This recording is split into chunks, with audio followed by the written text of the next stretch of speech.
நான் ஒரு விஷயம் பார்த்தேன். அதாவது பார்த்தீங்கன்னா, ஒரு டெலிவரி பாய் ஒரு சாப்பாடை கொண்டு போய் டெலிவரி பண்ணணும்னு சொல்லிட்டு அவர் 1 மணி இருக்கும் அந்த வெயிலில் ரோட்டில் டிராஃபிக்கில் நிற்கிறாப்புல. அப்போ நான் அவரை பார்க்கும்போது பார்த்தீங்கன்னா மணி 1 மணி சிக்னலில் நின்றுட்டு இருக்காப்புல. அப்போ நான் அவரை பார்த்தேன். அவர் க்ளவுஸ் போட்டிருக்காப்புல, சேஃப்டிக்காக எல்லாமே போட்டிருக்காப்புல. ஆனால் பார்த்தீங்கன்னா அந்த வெயில்லையும் அவர் அந்த சாப்பாடை கொண்டு போய் கொடுக்கணும் அப்படின்ட்டு அந்த சாப்பாடை ஆர்டர் பண்ணவர் ஏசி ரூமில் இருந்திருப்பார்.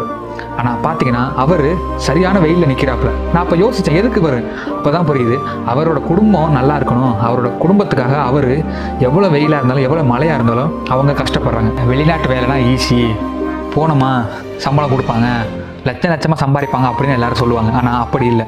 அவங்களுக்கு பின்னாடி அவங்களோட பல கனவுகளும் பல வழிகளும் இருக்குது. அதை யாருமே இது வரைக்கும் கேட்டது கிடையாது. வெளிநாட்டில் இருக்கவங்களை என்றைக்காவது யாராவது பார்த்து கேட்டிருக்கீங்களா, உங்களுக்கு ஏதாவது ஆசை இருக்கான்னு கேட்டு பாருங்கள்.